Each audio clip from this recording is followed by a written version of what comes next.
coup cette robe chemise work, donc plusieurs façons de réaliser ce modèle. Soit vous pouvez réaliser une patte de boutonnage, soit vous pouvez aussi entièrement la boutonner jusqu'en bas, comme notre modèle rayé.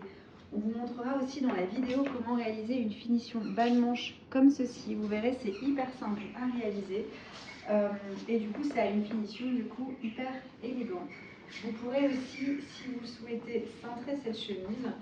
Ça lui donne tout de suite un nouveau style, beaucoup plus chic si vous avez des événements à venir, des baptêmes ou alors pour aller travailler. C'est vraiment pour ça qu'on lui a donné son nom, la robe chemise work. On trouve que c'est vraiment typiquement la robe chemise qu'on a envie de mettre pour aller bosser et être chic au boulot. On va démarrer donc par la coupe pour couper ce modèle, donc la robe chemise avec une patte de boutonnage. Donc nous avons coupé le dos une fois au pli, le devant une fois au pli, la ceinture, on a coupé également la patte de boutonnage. Nous avons également coupé donc les manches, la poche poitrine, les poches, le col et le pied de colle. Donc on vous a fait la vidéo sur la version la plus technique de la robe. Donc quand vous voulez coudre la robe work avec une patte de boutonnage, vous pliez bien votre patron en fait sur cette ligne-là. Et vous allez couper en plis comme vous le faites sur le dos. Si par contre vous faites la robe chemise boutonnée jusqu'en bas, cette réalisation est plus simple. Vous allez tout simplement déplier le patron et vous allez couper patte de boutonnage incluse tout du long. Et là, ici sur ce patron, les valeurs de couture sont comprises. Donc là maintenant vous avez votre devant qui a du coup été plié en deux. On a aussi marqué au fer pour délimiter ici vraiment le milieu devant. Je vous montre avec le patron. Donc on va positionner du coup ici la patte de boutonnage. Vous voyez, on a ici un petit triangle et vous allez reproduire le petit triangle à la craie sur votre milieu devant. Et donc maintenant, vous allez donc suivre la ligne qui a été pliée. Donc on est parfaitement sur le milieu devant. Et vous allez couper pour ouvrir le milieu devant jusque le haut de la pointe. Vous allez ensuite continuer comme ceci sur les deux petites pointes du triangle et vous vous arrêtez. Ici, vous avez donc cette ouverture et c'est volontaire. Donc ensuite, on a positionné donc une première patte de boutonnage en lisière du coup de ce qu'on vient de couper.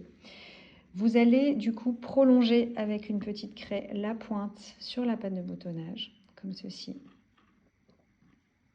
Parfait. Et vous allez piquer ici à 1,5 cm en vous arrêtant du coup à votre repère. Et vous allez faire ça pour les deux côtés. Donc une fois que vous avez piqué à 1,5 cm jusqu'ici, on va maintenant vous montrer comment on va retourner du coup sur l'endroit. Hop.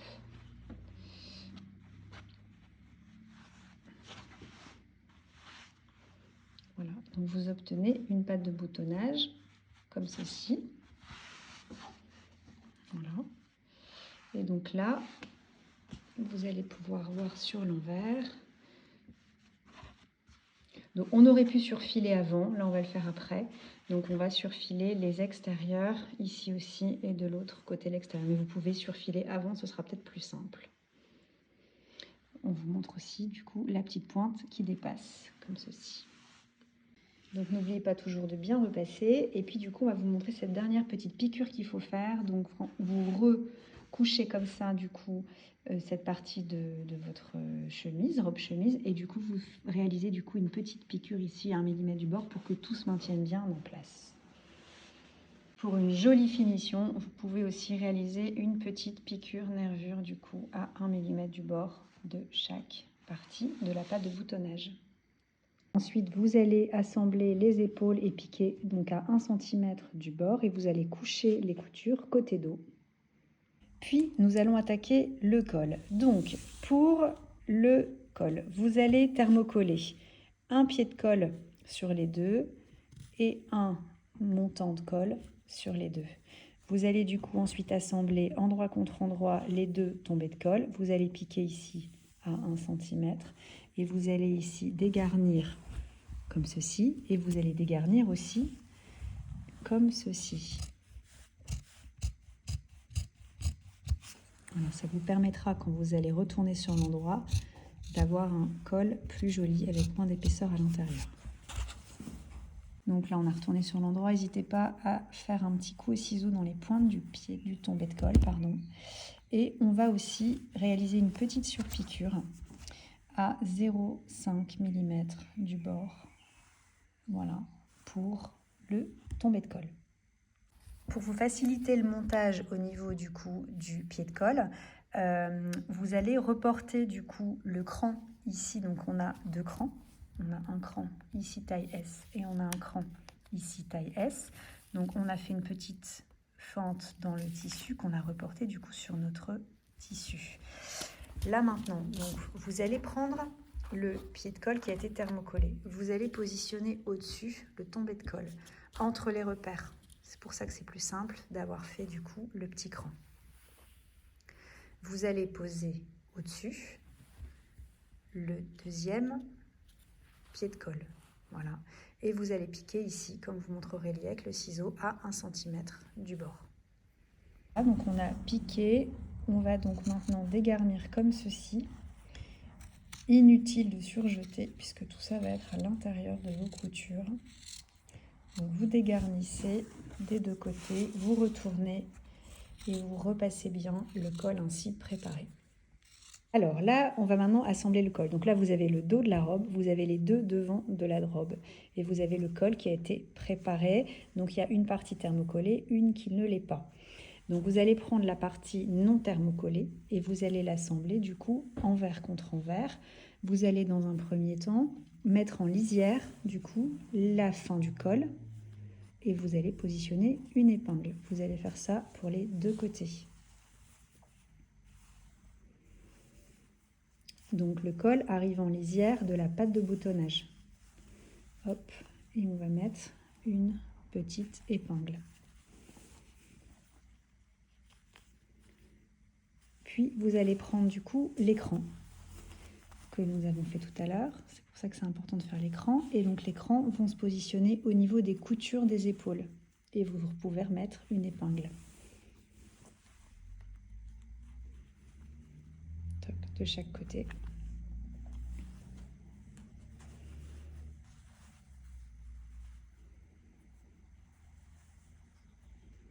Votre travail est donc préparé. Donc voilà, vu de dessus, donc ça donne ça. Donc vous allez piquer ici uniquement la première épaisseur, ça vous le laissez ouvert. Vous allez piquer ici tout du long jusque ici.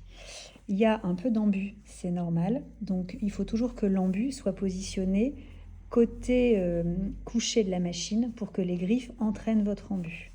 Voilà, donc là Aurélie va piquer ici à 1 cm du bord. Donc là, nous avons piqué. Maintenant, on vous préconise de dégarnir le plus possible du coup l'arrondi de col. Comme ça, quand vous allez retourner du coup le col, donc le col, on fait un repli de 1 cm, on le referme comme ceci. Et du coup, le fait d'avoir dégarni ici fait qu'on a moins de matière dans l'arrondi, on aura une plus belle finition. Donc vous faites un repli de 1 cm et vous recouchez du coup comme ceci. Voilà, et là vous allez piquer du coup à 1 mm du bord la couture. Voilà, donc l'important est de bien démarrer et de bien positionner votre travail comme ceci. Et là du coup vous allez piquer. Cette étape est importante puisque c'est assez visible du coup. Une fois porté, de bien coudre le col.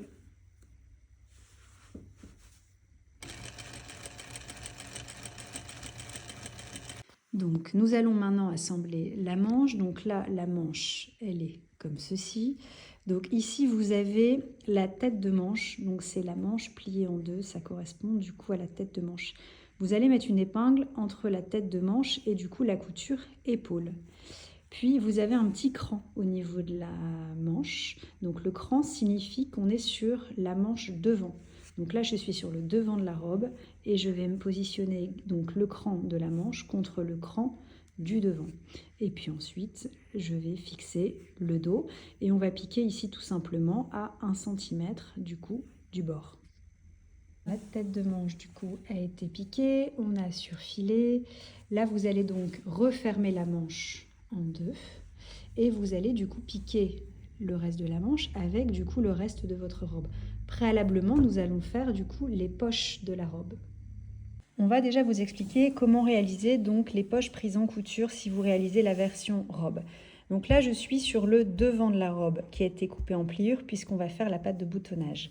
Donc vous allez déjà cranter au niveau des repères entrée de poche. Puis vous allez positionner une poche et vous allez piquer ici en faisant un petit rectangle. Vous allez ensuite cranter ici dans les angles. Vous allez du coup ouvrir, bien repasser et réaliser une piqûre à 1 mm côté poche. On appelle ça une couture nervure. Puis vous allez remettre la poche dans ce sens, réaliser un petit décroché ici. Ce petit décroché nous permettra que quand après vous allez piquer votre dos, on piquera ici et on piquera vraiment en lisière de la poche. Donc cette poche, vous allez du coup maintenant la mettre sur l'envers. Vous refaites bien votre petit décroché. Vous positionnez du coup la deuxième poche. Voilà.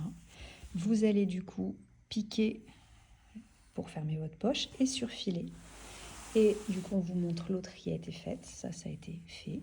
Et donc du coup, si on repositionne ce devant sur l'endroit, votre poche est préparée.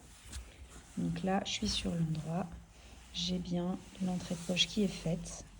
Et du coup, quand on va positionner ensuite notre dos et qu'on va piquer ici à 1 cm, du coup, la poche sera prise en sandwich entre le devant et le dos. Donc la poche a été faite. On a du coup remis devant dos endroit contre endroit. Donc la manche est ici et vous allez donc piquer ici à 1 cm du bord. Pareil au niveau de la poche. Et donc le petit décroché dont on vous parlait tout à l'heure vous permet quand vous piquez 1 cm de ne pas piquer l'entrée de poche. Nous avons donc ensuite ici surfilé du coup les côtés. Donc maintenant on va regarder la finition des bas de manche. Donc la finition des bas de manche, vous allez tout simplement replier sur 1 cm puis sur 3,5 et réaliser un ourlet tout autour. Puis ici au niveau du repère patron, vous allez tout simplement piquer jusque la ligne. Ici, vous allez faire une boutonnière de chaque côté. Et du coup, quand la manche sera repliée, du coup, ici, vous pourrez coudre un bouton. Donc la finition du bas de manche, elle est faite. Donc là, il ne vous reste plus qu'à faire vos boutonnières ici et coudre les boutonnières aussi de votre patte de boutonnage. Donc maintenant, nous allons réaliser la ceinture. Donc la ceinture, vous avez coupé votre ceinture, vous avez thermocollé toute votre ceinture. Vous avez donc replié de 1 cm les parties les plus longues et vous avez repassé pour maintenir en place. Vous allez ensuite replier endroit contre endroit la ceinture et vous allez piquer uniquement le petit côté. Une fois que le petit côté est piqué, vous allez du coup dégarnir. Vous allez retourner votre ceinture sur l'endroit et vous allez pouvoir piquer ici pour fermer la ceinture à 1 mm du bord. Votre ceinture est donc terminée. Maintenant, on va vous montrer comment réaliser les passants. Donc, les passants sont pour pouvoir maintenir votre ceinture en place. Donc, vous allez découper donc, dans le patron les passants. Vous allez du coup faire un repli de 0,5, comme ceci. Vous allez donc faire ça des deux côtés et vous allez presser au fer pour maintenir en place.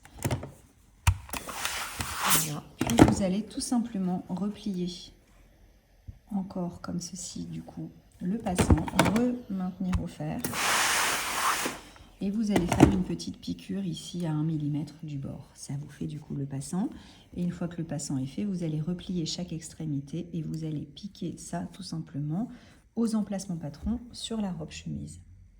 Une fois que le passant du coup est préparé, vous allez donc le positionner comme ça, vraiment au milieu de la couture côté. Et vas-y, tu peux y aller. Vous allez donc piquer à 1 mm du bord.